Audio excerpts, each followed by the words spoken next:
Yeah, it's you know, they said to me that as part of the Working Class Heroes season, you know, the BFI Working Class Heroes season, and I knew it was going to be taken nationally, which was great news, you know, and important news because it started in London, but obviously it's a nationwide topic, you know, and a very important one. So I was kind of up for going anywhere, if I'm honest, and I'm working abroad at the moment, and so they rang me to say, would you come to the Broadway Cinema in Nottingham? And I kind of laughed because, yeah, it means a lot to me, this place. And it's funny because I'm from London, so people would think, well, what's your connection to the Broadway Cinema? But this is the place where I auditioned for This Is England, for Shane Meadows. And he used to have an office upstairs. I don't know whether he just rented it for those auditions or whether he was based here anyway. He was based here, wasn't he? Yeah.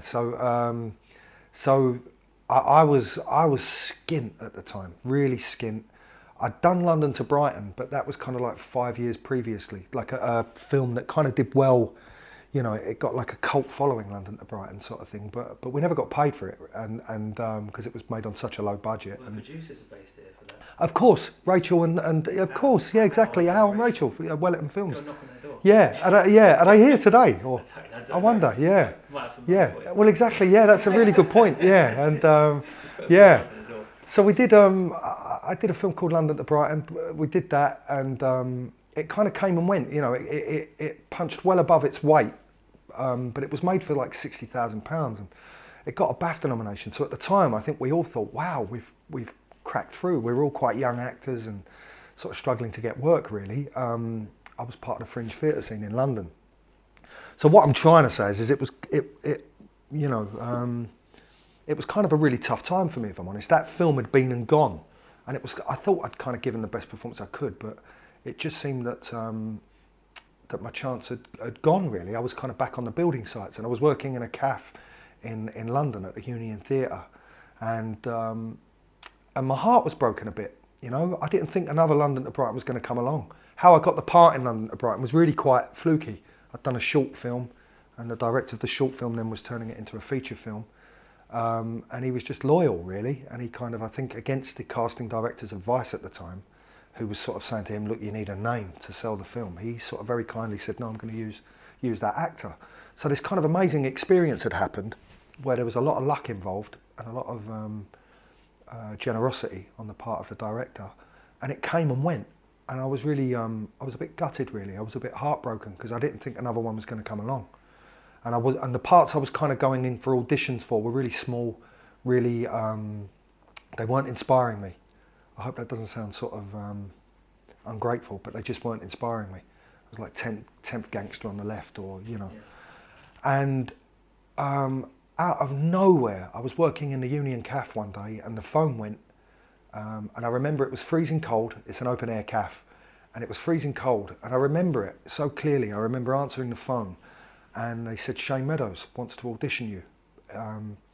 And London to Brighton came out at the same time as This Is England. So we'd kind of bumped into each other at a few festivals. And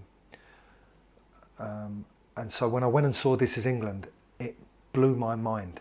I think people forget now, you know, like quite rightly now, it's remembered as a classic and known as a classic. But at the time, it was explosive, you know. I mean, it won the BAFTA. I remember Sylvester Stallone presented them with the BAFTA, and it was like that was a big thing for a film like that to win the BAFTA, the big one, the best movie or best film, you know, was a big thing, and it just felt like something was really happening, and somehow I kind of, you know, wanted to be part of it. But then this 5 years came and went, and then out of nowhere that phone call came through, and they said Shane Meadows wants to audition you. He's going to make a follow-up to the film. A TV series, and it was like, wow. And I didn't know loads about it, you know, like, because, you know, obviously it was quite secretive, and but the guy who runs the cafe, the Union Cafe, lent me the money to come up here for the audition. And so I remember getting out at Nottingham Station, and it was raining like it is today, and I remember coming in. I met Vicky McClure for the first time, which is quite poignant saying that now, because Vicky's my closest friend, you know, like we speak daily on the phone. She picked me up from the station a minute ago, you know. She's the best friend you could ever wish for. And I met Vicky at the audition. We did some improvisation, and Shane was lovely. And I remember meeting them all, Mark Herbert and Libby Durdy and the producers. And anyway, that was it. We did this audition, and because it went so well, it kind of went over time. And I only had this one train ticket back and no money, you know. So if I missed that train, I couldn't afford to transfer it. And so I remember running back towards Nottingham Station, and in the rain. It was like a movie, you know. And I remember running, and I remember the car park. It's quite distinctive, that car park. And I remember all the details. And I remember my phone going, and you know when you just think, not now, please. And something made me answer my phone. I don't know whether it was a strange number, I can't remember. But something made me answer the phone, and it was Shane in person. And he was like, well, hiya, buddy, you know, listen, mate, I know it's a long journey home, and, you know, but I just want to let you know, if you'd like the part, I'd love to offer it to you, you know. And it was one of those moments, you know, I'll probably never forget it. Like, I can tell you now, kind of the feelings. I remember them so clearly. I remember being a bit emotional. I don't know why, you know. It's easy to say all this in hindsight, now the show's been out. But obviously we still have work to do, and you know, so it was scary as well. But I remember just knowing it was going to be all right. It's a very strange thing. It felt like it's some sort of calling or something. I felt like I was meant to work with that man. Little did I know the friendship that would come from it as well, with Vicky and things like that. But it turned out to be probably one of the most important meetings of my life. Life-changing.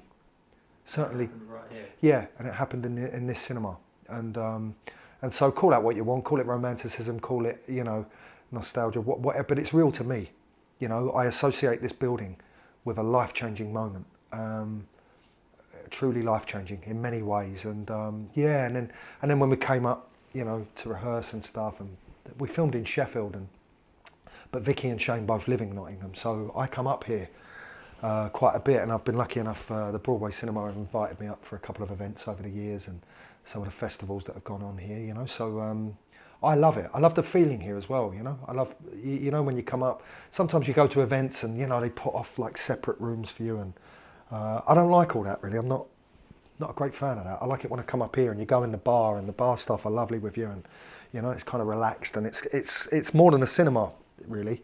It reminds me very much of the place that I trained at in London, where it's kind of a hub of the community. And I mean, I'm here this time to do a Q&A for Jawbone, you know, and that's why I wrote Jawbone, really. It's about many things, that film. Obviously, it's about addiction. It's kind of a love letter to my boxing world, the boxing world that I grew up within and knew, and the people within that, you know. I wanted to write something about that.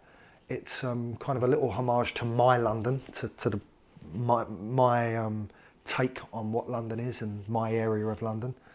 But what it's really about, at its heart, is community, and the power of community, and the power of places like, in the film, it's a boxing club, and also he attends Alcoholics Anonymous meetings, and just these kind of anonymous places that people go and change lives, you know. The boxing club where I went there probably from the age of 9 to the age of 16, and it held me. I didn't know that at the time. At the time I was just a headstrong, angry little bloke, you know, like a young man with a chip on his shoulder and a lot of stuff to get out, you know. But what I realise now, looking back, is it was my kind of church. It was my safe place, you know. It was a place where I could go and people would say, try, why not? If you lose, we're here, we're going to hold you, you know. And I didn't know that at the time, but I know it now, and that's kind of why I wanted to write a film about those places. Theatres. I came up through I didn't go to a big drama school. I went to a place called Morley College. It's an adult education centre. So when I left there, it was very, very difficult to get work. And if it wasn't for the fringe theatre scene, like the Union Theatre where I was working when I got the call from Shane, I wouldn't be an actor, you know, because I just wasn't getting auditions.